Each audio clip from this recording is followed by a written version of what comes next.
prego, mas a salvação é a porta de entrada, não é a porta de saída. É isso aí. Salvação não é a salvação é a porta de entrada para te tirar das trevas.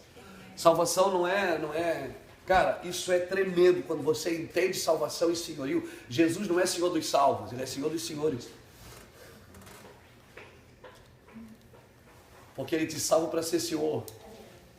Ele te salva para você se reposicionar em domínio. O plano original de Deus Sempre foi. Como é que foi a frase que o senhor falou? O plano original de Deus nunca foi salvação. O plano original de Deus sempre foi domínio. Eu vou explicar isso para vocês. Eu nem vou falar disso aqui então. Eu ia falar de justiça, mas não vou falar não. Eu vou falar de senhorio. E eu percebi que Deus abriu uma porta aqui, né? Deus abriu uma porta aqui. Quer ver uma coisa?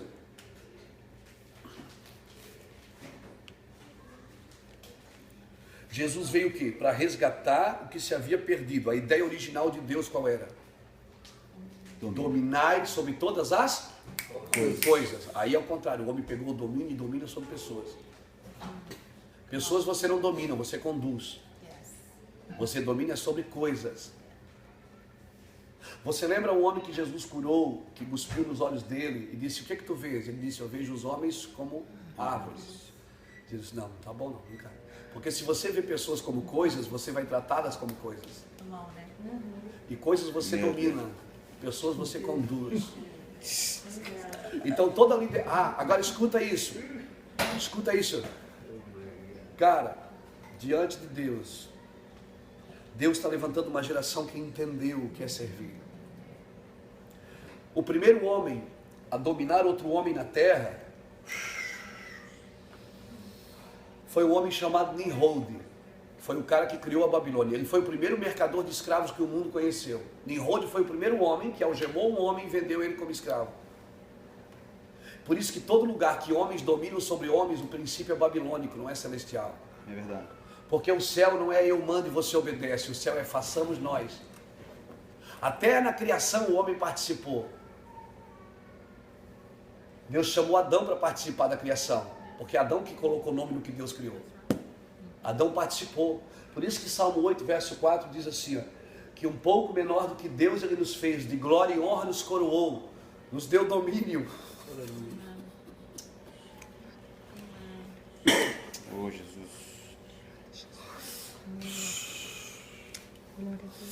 Nos deu domínio sobre todas as obras das suas mãos e colocou tudo debaixo dos nossos pés.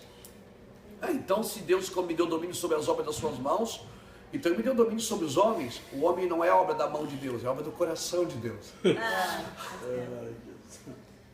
Porque Efésios 1,4, a Bíblia diz que Deus o elegeu nele, antes da fundação do mundo. Deus formou o homem do pó da terra, mas não criou o homem do pó da terra. Deus criou o homem nele. O céu não é seu destino, é sua origem. Pegou? Amém.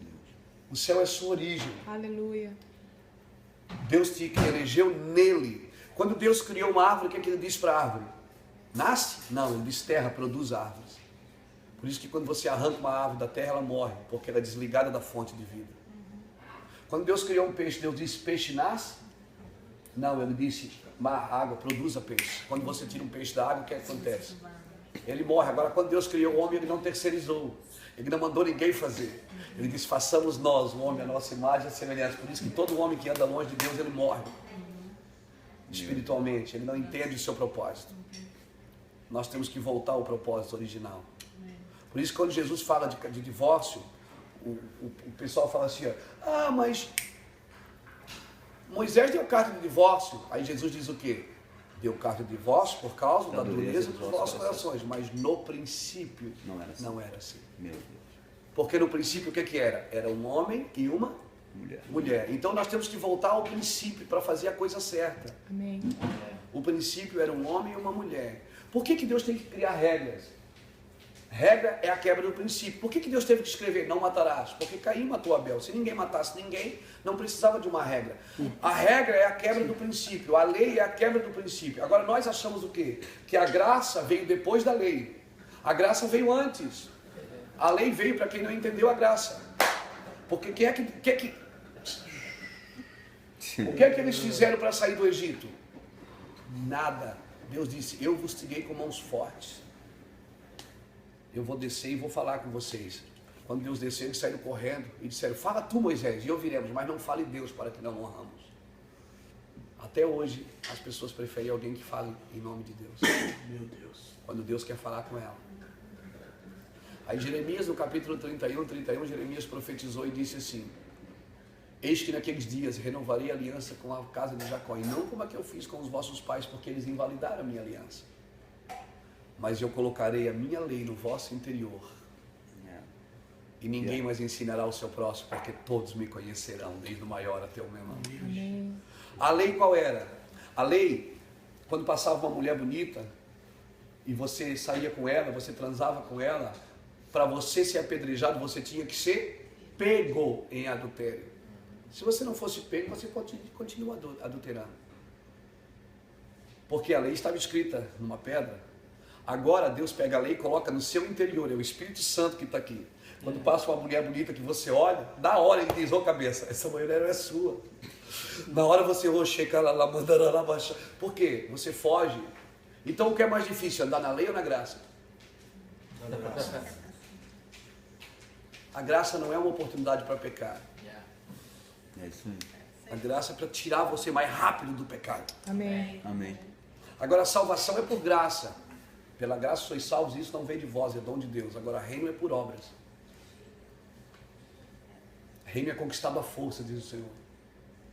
Por isso que as pessoas não entendem. Então nós aprendemos alguns princípios errados. Nós aprendemos que para ser cheio do Espírito Santo eu tinha que orar e ir para o monte, eu tinha que jejuar, eu tinha que fazer isso, eu tinha que fazer aquilo. O Espírito Santo não vem porque você é forte, ele vem porque você é fraco. Eu que ajudo nas suas fraquezas. Ele não vem porque você fez alguma coisa para merecê-lo, ele vem porque você precisa dele. Sem mim nada podeis fazer. Mas a religião nos ensinou o quê? Que você tem que dar o primeiro passo para Deus te abençoar. Quem dá o primeiro passo é Ele. Jesus disse, eu vos escolhi, não foi vós que me escolheste. Agora eu entrei, pronto, sou salvo, aceitei Jesus. Agora eu preciso me esforçar para praticar justiça. O justo pratica justiça. Quem é o justo? É aquele que foi justificado por Jesus. Por isso que não adianta eu ser bonzinho sem Jesus. Eu tenho que ser justificado, tenho que ser salvo, para depois praticar a justiça.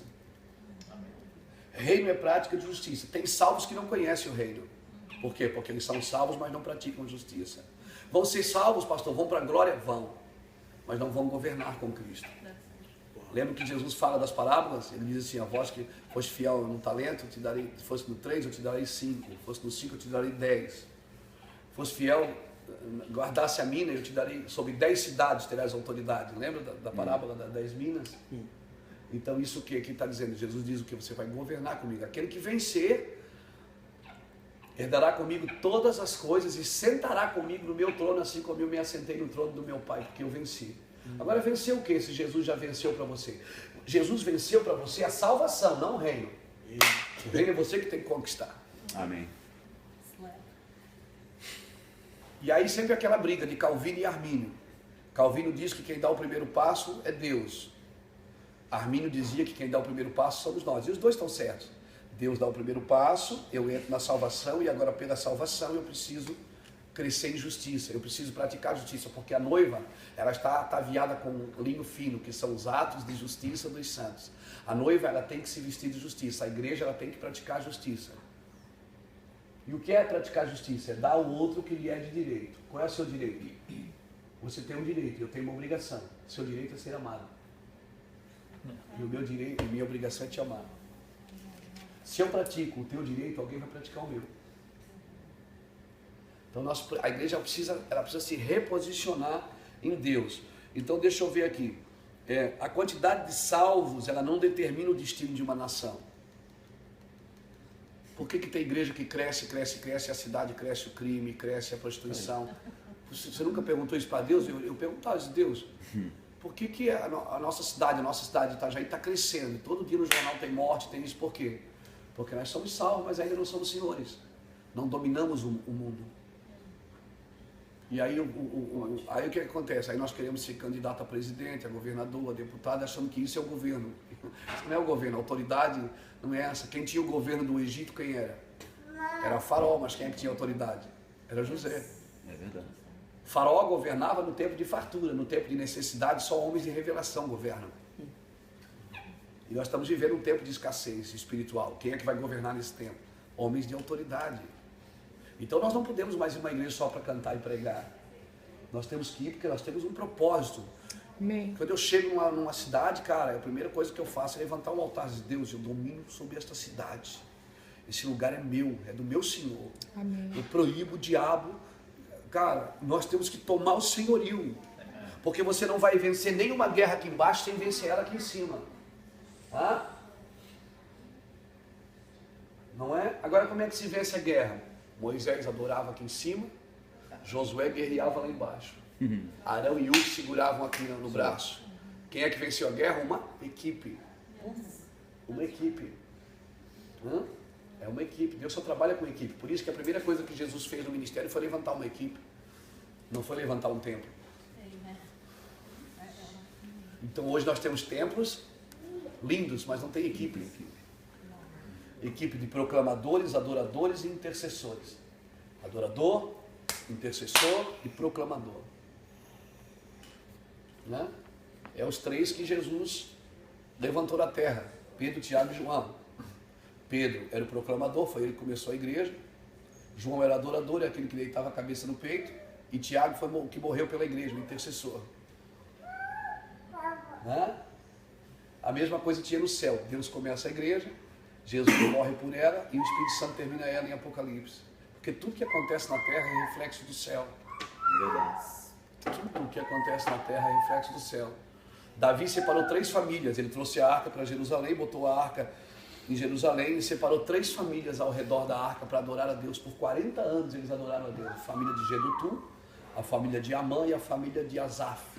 E você vai ver o nome das 3, cada um tem um significado. Proclamação, adoração e intercessão. É louco o negócio. Um se chama pilar. Então assim, por quê? Porque era grupos, é equipe, sempre o ataque em equipe. Aí o que acontece? No céu também tinha um proclamador, um adorador e um intercessor. Gabriel era o proclamador. Toda boa nova, quem é que trazia? O anjo, Gabriel. Toda guerra, quem é que fazia? Miguel arrancava a cabeça de todo mundo. E o adorador, quem era? Lúcifer. Aí, Lúcifer cai. Por que você acha que Deus procura adoradores que o adorem em espírito de verdade? Porque a equipe não está completa. Se você levanta o altar de adoração, você atrai a proclamação e a intercessão.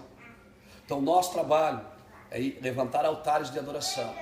Porque daí eu tenho autoridade. Se eu adoro, eu tenho autoridade de dizer para os anjos de guerra, vamos avançar, e dizer para os proclamadores, e profetizar e liberar a palavra de bênção.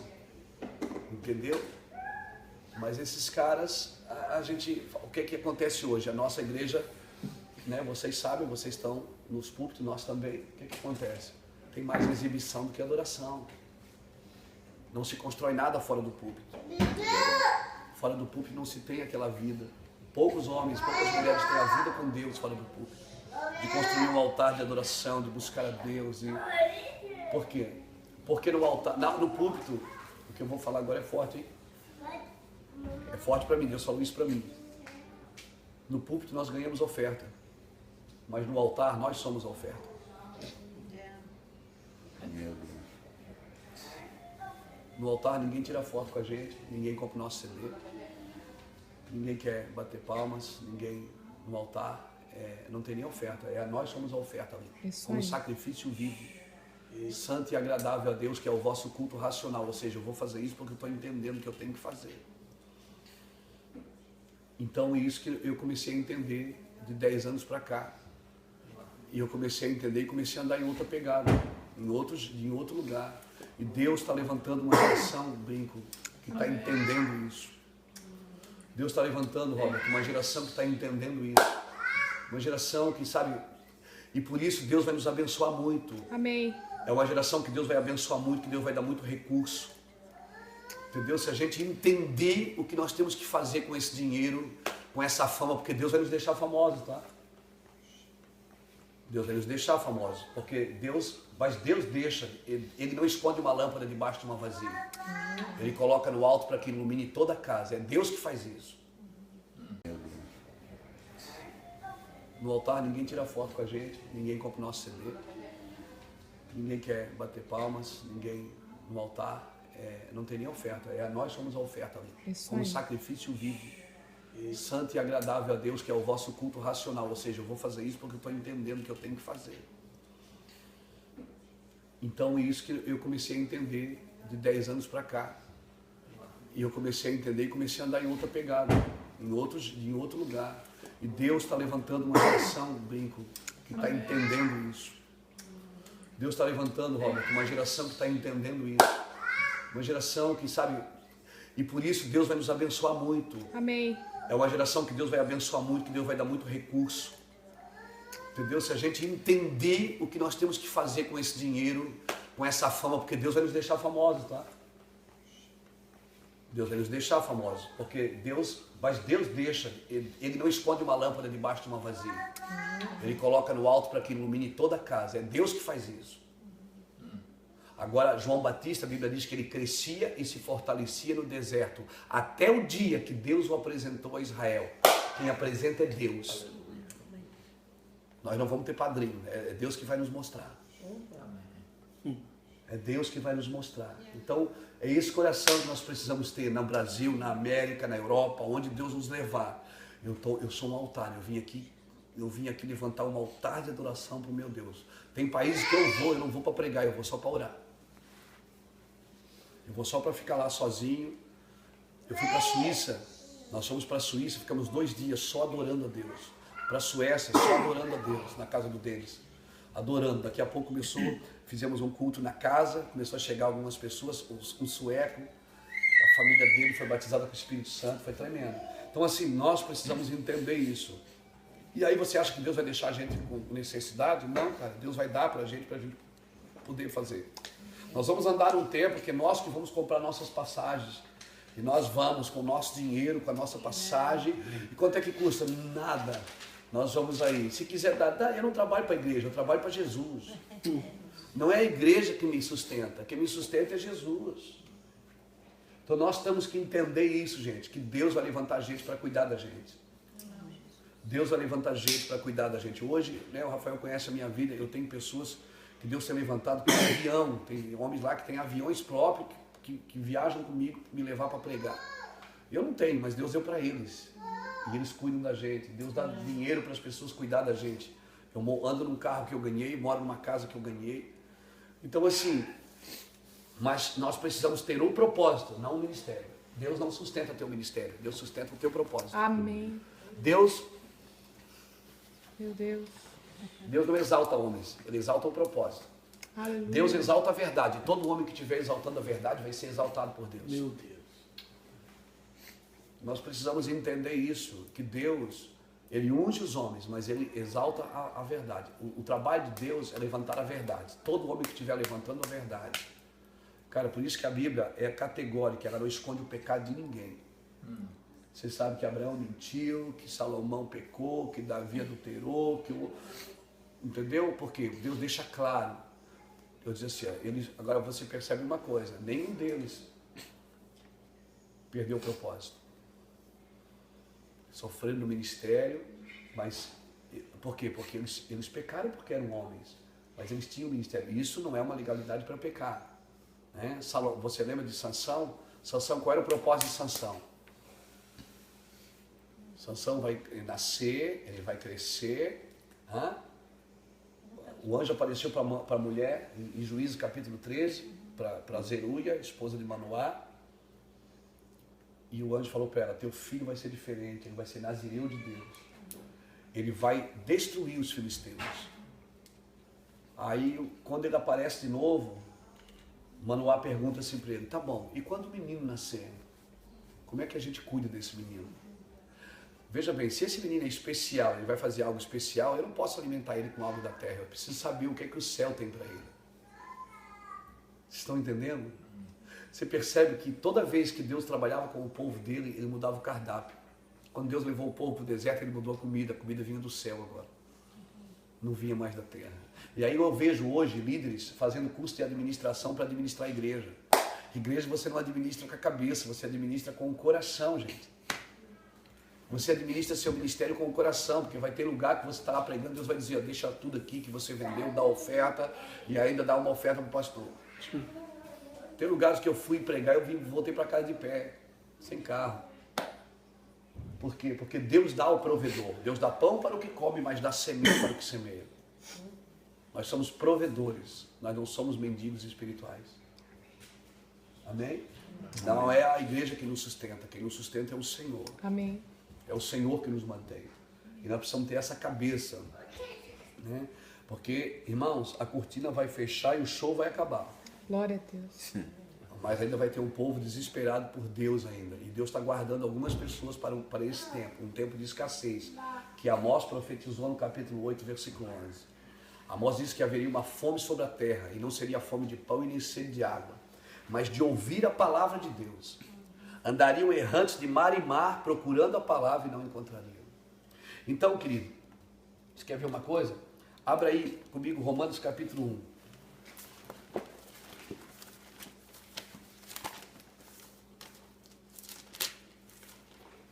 Ô, você está aí mais perto aí, dá uma aguinha para nós, vamos. Aqui, Romanos, capítulo 1, Romanos. Olha o que Paulo diz aqui. Paulo, servo de Cristo Jesus, chamado para ser apóstolo, separado para o Evangelho de Deus. Ele está dizendo, Evangelho natural. Pode ser assim, né? Evangelho de Deus, ele está falando. Ué, Evangelho de Deus ou Evangelho não é de Jesus? Aí ele diz assim, ó, o qual antes havia prometido pelos seus profetas nas santas escrituras, acerca de seu filho, que nasceu da descendência de Davi segundo a carne, e foi declarado filho de Deus com poder segundo o Espírito de santidade pela ressurreição dos mortos, Jesus Cristo nosso Senhor, pela qual recebemos a graça e o apostolado do amor do seu nome, para a obediência da fé entre todos os gentios, entre os quais também sois também vós chamados para ser de Jesus Cristo. A todos que estáis em Roma, amados de Deus, chamados para ser santos, graça da parte de Deus, nosso Pai, Pai de Jesus Cristo.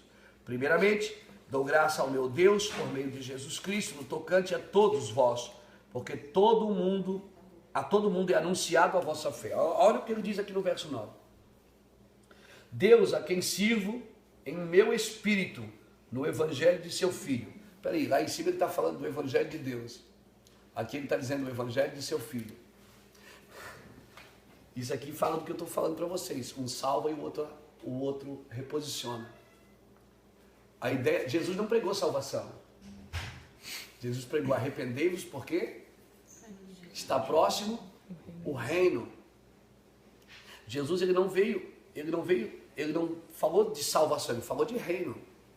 Agora vocês que estudaram teologia, vocês alguma vez na teologia sistemática estudaram sobre o reino de Deus? Não. Vocês estudaram sobre paternidade? Não, eu também não. Porque a teologia que nós herdamos é a teologia assembleana, é uma teologia presbiteriana, é batista. Nós não se fala de reino, se fala de salvação. Salvação, salvação, salvação e salvação. Mas não se fala de reino, de reposicionar o homem no domínio, de trazer o homem de volta. Espera aí. Eu sei que não existe dois evangelhos, até porque Gálatas fala, né? Que quem prega outro evangelho seja anátema, né?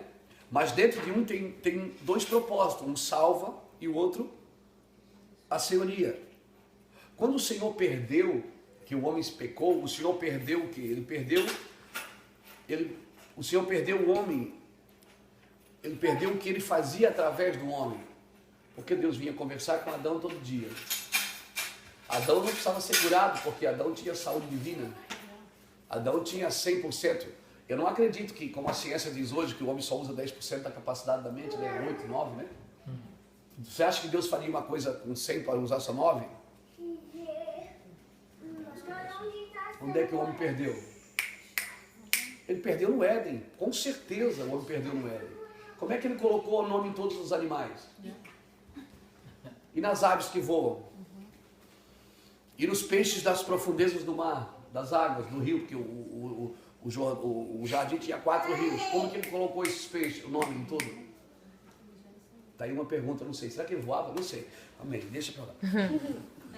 Então, ele perdeu o que ele fazia através do homem. Quando o Senhor fala aqui do Evangelho de Deus, é porque um resgata você das trevas e o outro reposiciona você. Não é só ser salvo, mas ser senhor. Você só é senhor do que não te domina. Você já viu que a única coisa que Deus chama de senhor na Bíblia é o dinheiro? Ele diz, ninguém pode servir a 2 senhores.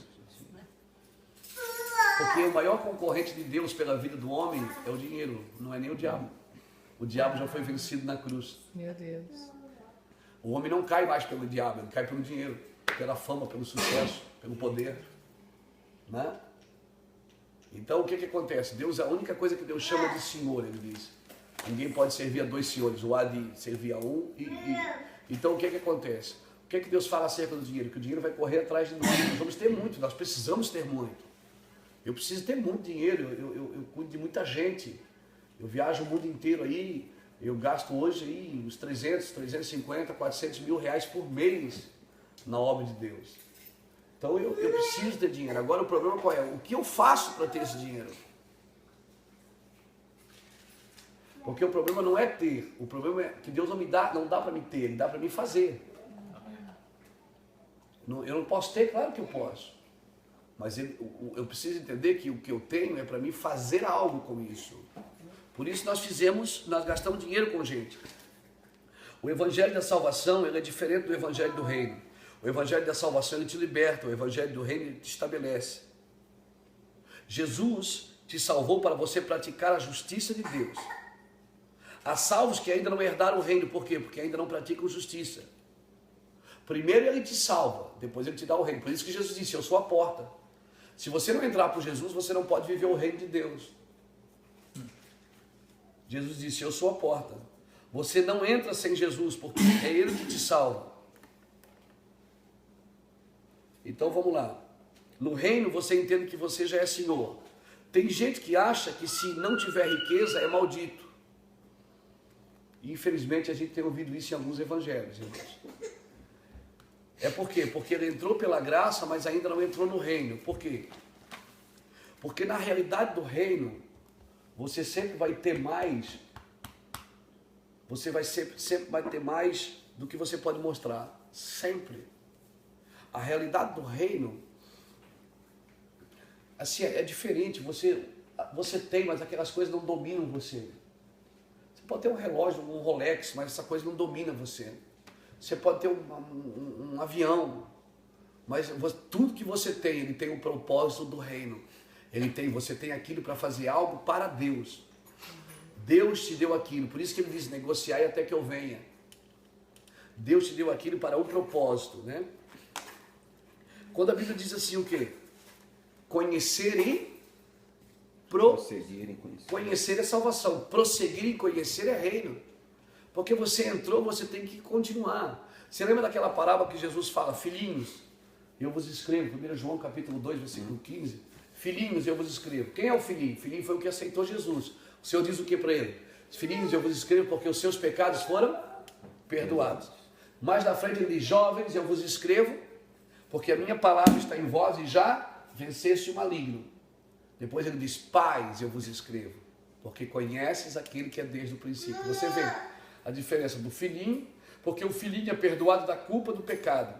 O jovem, que já andou em Deus, quando ele fala jovem, ele está falando não numa idade cronológica, mas ele está falando no tempo que você está vivendo com Deus. Aqui ele perdoa você da culpa do pecado. Aqui ele perdoa, ele tira você do poder do pecado. E aqui você é tirado da presença do pecado. Pais, eu vos escrevo porque conheces aquele que é desde o princípio. Por isso que Jesus diz, eu sou o caminho, a verdade e a vida. O ciclo. Jesus diz, não vos conformeis com este século, mas transformai pela onde? Renovação da vossa mente. Agora, o que pode renovar a sua mente? É o seu espírito. Paulo diz em Romanos capítulo 12. O espírito transformado, ele renova a mente. E o problema é que nós queremos encher a cabeça de conhecimento e não vivemos uma vida no Espírito. Você vê a diferença do filhinho, porque o filhinho é perdoado da culpa do pecado. O jovem que já andou em Deus, quando ele fala jovem, ele está falando não numa idade cronológica, mas ele está falando no tempo que você está vivendo com Deus. Aqui ele perdoa você da culpa do pecado. Aqui ele perdoa, ele tira você do poder do pecado. E aqui você é tirado da presença do pecado. Pais, eu vos escrevo porque conheces aquele que é desde o princípio. Por isso que Jesus diz, eu sou o caminho, a verdade e a vida. O ciclo. Jesus diz, não vos conformeis com este século, mas transformai pela onde? Renovação da vossa mente. Agora, o que pode renovar a sua mente? É o seu espírito. Paulo diz em Romanos capítulo 12. O espírito transformado, ele renova a mente. E o problema é que nós queremos encher a cabeça de conhecimento e não vivemos uma vida no espírito. Temos boas mensagens, mas não vivemos uma vida no espírito. E Paulo diz o quê? Não vos conformeis com este século, mas transformai pela renovação do vosso entendimento, para que experimenteis a boa, agradável e perfeita. Ciclo, tá vendo? Até a vontade de Deus tem ciclo. Jesus já fazia a vontade de Deus, mas no Getsemane ele lutou. Ele disse, Senhor, se tu puderes, afasta de mim essa vontade, assim. Mas contudo seja feita a tua vontade. Então, Deus não me chamou para viver a boa vontade. Deus me chamou para viver a perfeita. Na boa vontade de Deus, Jesus tinha 12 anos. Na perfeita, ele estava na cruz. Meu Deus. Deus não me chamou só para viver o bom e o agradável do Evangelho. Me chamou para viver o perfeito. E o perfeito qual era? O cumprimento do propósito. Não é verdade? Então, cara, para o diabo não tem problema eu fazer milagres. Não tem problema eu curar alguns enfermos. Não tem problema quando eu entendo que eu nasci para algo perfeito. E aí eu começo a posicionar e reposicionar minha vida e posicionar a vida dos outros. O diabo não tem problema com o ministério, ele tem problema com o propósito.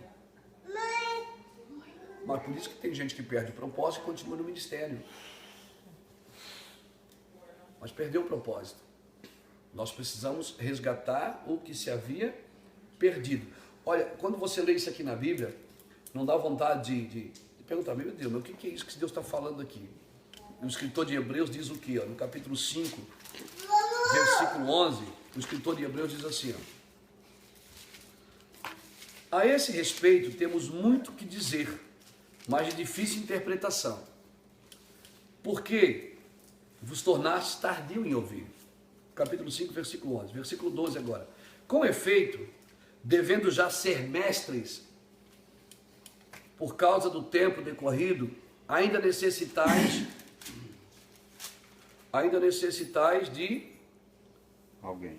Ainda necessitais de que se vos torne a ensinar os princípios elementares dos oráculos de Deus. E vos haveis feito tais que necessitais de leite e não de alimento sólido. Ora, todo aquele que ainda se alimenta de leite não está experimentado na palavra da justiça. Está na sua Bíblia assim? Tá, porque é criança. Porque é criança. Você está entendendo? O cara foi salvo. Mas ele ainda não está experimentado na palavra de justiça. Ele está salvo. Por que Paulo fala em Gálatas capítulo 4? Paulo diz assim, se o herdeiro for menino, de nada ele difere de um escravo, ainda que ele seja senhor de tudo. Meu Deus, é isso. Tua menina tem quantos anos? 12? Tem. É tua filha? É herdeira. Pronto, é herdeira. Mas ela pode assumir herança? Não. Por quê? Porque ela não cresceu, ela não é de maior ainda. Então tem salvo que está na igreja. Ele é herdeiro, mas não assumiu ainda, cara. Porque ele está no leitinho, que leitinho, fazendo campainha toda semana. E Paulo não, o escritor de Hebreus, que eu acho que é Paulo, né? Os teólogos acham que não, mas eu acho que é Paulo. Mas amém. Porque é criança. Agora, olha o que Paulo diz aqui, o escritor diz aqui, mas o alimento sólido é para os adultos, para aqueles que pela prática têm as faculdades exercidas para discernir tanto bem como mal. Agora olha o que ele diz no capítulo 6. Pelo que deixamos os ensinos elementares da doutrina de Cristo. Paulo está dizendo assim, Paulo não, o escritor está dizendo assim, vamos deixar os ensinos da doutrina de Cristo. Pô, cara, isso parece heresia. Falei para me deixar o que Cristo falou. Ele não está menosprezando. Ele está dizendo que tem mais para você avançar. Você está entendendo aqui? Está dizendo assim, ó, pelo que deixamos os ensinos elementares da doutrina de Cristo, prossigamos para a perfeição, não lançando de novo o fundamento do arrependimento, de obras mortas e da fé em Deus. E o ensino sobre batismo, imposição de mãos, ressurreição dos mortos e juízo eterno. Isso faremos, se Deus permitir.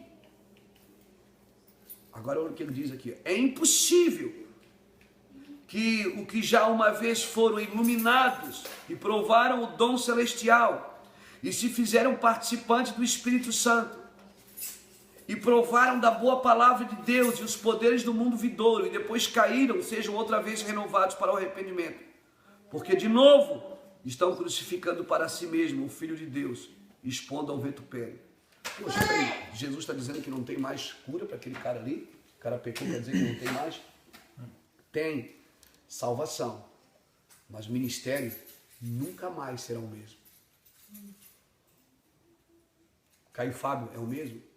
Não. Jimmy Swagger é o mesmo? Não. É impossível, o escritor está dizendo, que aquele que provou o dom celestial. Meu Deus. Você está entendendo? Por isso que o cara vai ser salvo, o cara pecou, caiu, se arrebentou todo, ele vai ser salvo? Vai. Porque salvação você não perde, você joga fora. Ele vai ser salvo, mas o ministério acabou para ele. Nunca mais vai ser o mesmo. Davi foi o mesmo depois que caiu? Não. Nunca mais foi o mesmo, cara. Depois que Davi caiu, ele começou já a preparar o filho para... Ele não conseguiu mais. Não foi... Agora ele perdeu Deus? Perdeu o propósito? Perdeu a salvação? Não. Porque até o 7 nunca mais se apartou da casa dele. Então quer dizer, Deus é misericordioso. Mas o que eu digo é justiça. É a prática da justiça aqui na terra, o governo da justiça. Então ele está dizendo aqui, ó, deixamos a doutrina de Cristo. Não está menosprezando, está dizendo que tem mais e eu preciso avançar. Quando Deus permite, a gente fala de salvação, não fala? Olha, gente, vamos falar de salvação. Agora a igreja hoje, irmãos, ela precisa se reposicionar no reino de Deus. Nós temos que salvar. Eu não me lembro de 13 anos de ministério Mevan, eu não me lembro de ter pregado uma vez num domingo que ninguém tivesse aceitado Jesus. Todo domingo pessoas aceitam Jesus, porque é a prioridade. Ela tem que aceitar Jesus, porque ela tem que passar pela porta primeiro. Jesus é nosso rei, é o nosso Deus, é o nosso Senhor. Não é? Jesus é o nosso Deus. Ninguém vai ao Pai a não ser por mim. Ou seja, para você entrar no reino, você tem que passar por mim. Não tem jeito. Não tem jeito. Você vai ter que passar por Jesus. Jesus é o nosso Senhor. Agora, qual é o propósito? Não é menosprezar a salvação. É dizer, tem mais. Dentro da salvação, tem reino de Deus. Por isso que a gente nunca pode tirar isso do contexto. O pastor Luiz falou que salvação... Deus não quer salvar. Não, eu estou dizendo que a ideia original de Deus não era a salvação. A salvação foi o plano B. A ideia original de Deus é domine o homem sobre todas as coisas. Né? Domine ele sobre todas as coisas. Domine sobre o tempo, domine sobre tudo. Adão dominava sobre tudo. Na salvação eu recebo benefício. No senhorio, no reino eu recebo senhorio. Por isso que Moisés me tirou do Egito, mas Josué me introduziu na terra. Ou seja, Jesus me tirou das trevas. Agora, o trabalho da igreja é colocar as pessoas no propósito do reino. E a igreja fica fazendo campainha para tirar, para abençoar. Deus vai te dar vitória, Deus vai te abençoar, Deus vai te abençoar. E nós não posicionamos ninguém, cara. Nós não posicionamos as pessoas no reino. Nós não colocamos elas, dizer para elas aquilo que nós conversamos hoje, Robert. Te posiciona, tá doente, vai pra guerra. Não estou dizendo que você não tem que tomar um remédio, eu estou dizendo que você tem que guerrear. Você tem que ir para cima.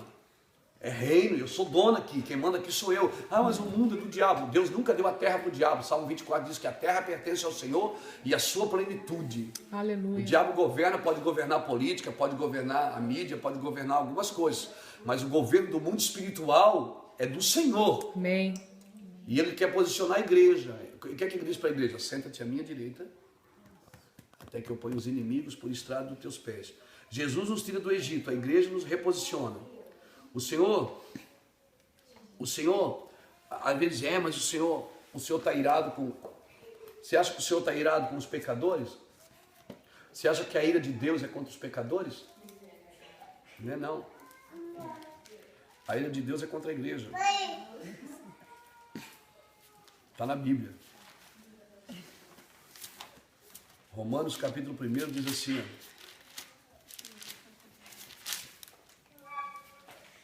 a igreja, Romanos capítulo 1, versículo 16 diz assim, não me envergonhe do Evangelho. Romanos é fantástico, cara. Pois é o poder de Deus para a salvação de todo aquele que crê, primeiro do judeu e também do grego. Pronto. Pois nele se descobre a justiça de Deus. Entendeu? Na salvação é que você descobre a justiça de Deus. De fé em fé, como está escrito, o justo viverá da fé. Agora, olha o verso 18. Do céu. Estou lendo a tua tradução aí, Bri. Romanos 1, 18.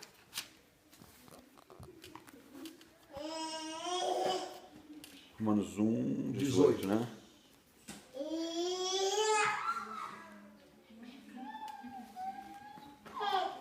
Acho que a minha Bíblia tem muito pequenininha. Romanos 1, 18. A ira de Deus só revela do céu contra toda a capacidade e perversão dos homens que detêm a verdade pela prática da injustiça. Agora eu pergunto para você, quem é que detém a verdade? Quem é que pode deter a verdade? Quem tem a verdade. Claro. E quem é que tem a verdade? O Senhor. A igreja. Ele deu para a igreja. Então ele diz assim, do céu se manifesta a ira de Deus pelos filhos da impiedade que detêm a verdade pela prática da injustiça. Aí você vai lendo ali, no continuação você lendo, aí você começa a ver a prática do homossexualismo, por que Deus entregou as paixões. Por quê? Porque a igreja não se posiciona, cara. A igreja não tem que ir para a rua fazer passeata contra gay. Me mostra hoje no Brasil ou nos Estados Unidos 20 igrejas que são capazes de cuidar de homossexuais. É verdade. Então a nossa luta, a nossa guerra, a ira de Deus, por que Jesus chegou em Jerusalém? Quando Jesus chega em Jerusalém, o primeiro lugar que ele vai é onde? No templo. O que é que ele faz no templo? Ele expulsa os mercadores. Mateus capítulo 21, abre para nós. Mateus capítulo 21. Então a ira de Deus é contra quem detém a verdade. Você tem uma verdade, Pedro. Você não tem uma verdade. Por isso que Deus não leva em conta o tempo da ignorância. Porque eu não sei. Agora eu já sei. Por isso que Jesus disse, se eu não tivesse vindo e não vos tivesse falado, vocês não teriam pecado. Mas agora já não há desculpa para o seu pecado. Agora eu sei. Entendeu? Eu sei. Eu sei que Jesus quer de mim. Por que eu vou fazer outra coisa? Manipulação, cara. Controle de pessoas. Domínio. E isso não é reino. Lê para nós Mateus 21. 21 primeiro, pastor? Pode ser. Quando se aproximaram de Jerusalém e chegaram a Betfagé, ao Monte das Oliveiras, enviou Jesus 2 discípulos, dizendo-lhe: Ide à aldeia que aí está diante de vós, e logo achareis presa uma jumenta, e com ela um jumentinho. Desprendei-a e trazei-nos. E se alguém vos disser alguma coisa, respondei-lhe que o Senhor precisa deles, e logo os enviará. Ora, isto aconteceu para que se cumprir o que foi dito por intermédio do profeta. Dizei à filha de Sião: Eis aí te vem o teu rei, humilde, montado em jumento, num jumentinho, cria de animal de carga. Indo os discípulos e tendo feito como Jesus lhe ordenara, trouxeram a jumenta e o jumentinho. Então puseram em cima deles as suas vestes, e sobre elas Jesus montou. E a maior... Vamos ler o 12 aqui. Lê o 12. Tendo Jesus entrado no templo, expulsou todos os que ali vendiam e compravam. Também derribou as mesas dos cambistas e as cadeiras dos que vendiam pombas, E disse-lhes: Está escrito: a minha